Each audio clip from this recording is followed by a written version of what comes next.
When can SaaS founders raise angel investment? My name is Susan and I share financial tips with founders and CEOs, especially around scaling your business. In today's video, I'm going to talk about angel investment as a funding option for your SaaS startup.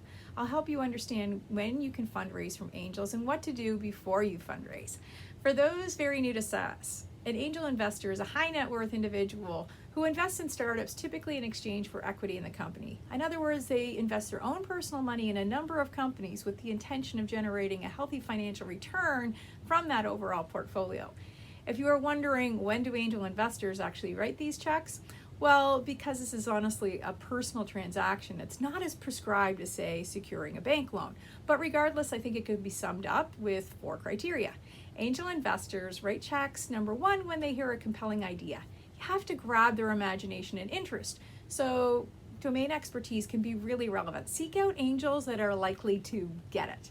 Another criteria is when they're persuaded that the team of founders can realize its vision and that they believe the opportunity described is real. You have an advantage here if your management team has done this before. And a really important factor is demonstrating that the market is sufficiently large, big, huge. Keep in mind that angels don't expect every investment to pay off, so you need a huge market to prove your business could generate a return big enough to support the entire portfolio. That's why you need to have a plan that can generate 5 to 10x. Make sure you're thinking that through. When you're ready to tell your story in a compelling way with a concise pitch deck and a persuasive, polished presentation, you can raise money. But before you approach an angel investor, there's a few questions you should really ask yourself.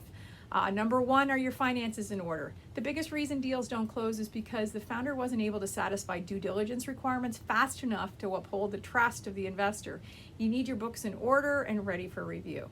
Number 2, do you have a good management team? Once you start getting traction with an investor, you'll have little time for anything other than fundraising efforts. So you need a solid management team to be able to run your operations in parallel. And number 3, do you have a detailed business plan? Business plans and solid finances are critical to securing investors. To be clear, I'm not saying all angel investors require you to provide a detailed business plan, because they don't. Frankly, they don't want to read one, but some will, and the process of creating the plan makes you think through the details of what you're trying to do and what it'll take to get there. In other words, you'll be so much more prepared for Q&A with confidence. You need to demonstrate an understanding of your industry and the market that you'll be working in if you want to show the potential for growth and appeal to those investors. A few frequently asked questions that I get asked are, do you need a large revenue line? Good news, no. Some angel investors actually invest pre-revenue, but you do need some evidence suggesting that buyers are out there and your product has been pre-tested.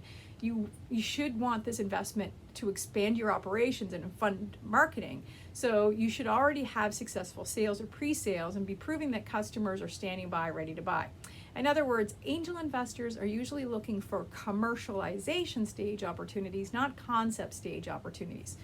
So if you're not yet past a concept stage, but you have a solid business plan and your finances in order, then you can certainly start reaching out to angel investors to start building trusting relationships. Time's a great variable when it comes to building trust. And so how about profitability? Well, good news, profitability is not essential or even expected at this stage.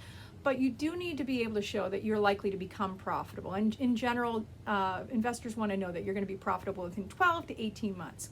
So with that understanding, do you have a compelling idea for a huge market? Do you have a proof of concept product that's already receiving great market acceptance? You've got your detailed business plan, you're ready to scale commercially after securing pre-sales and sales, and you're now like starting to build relationship with angels? Then you should be getting your finances in order, securing a solid and diverse management team, and running customer acquisition experiments so that you're ready to deploy your investment once you secure these growth funds. Well, that's it for today. If you found this helpful and would like to see more videos, please hit follow or like or share or something so we can reach more founders. And if you have any topics that you'd like me to cover, please feel free to write them in the comments below.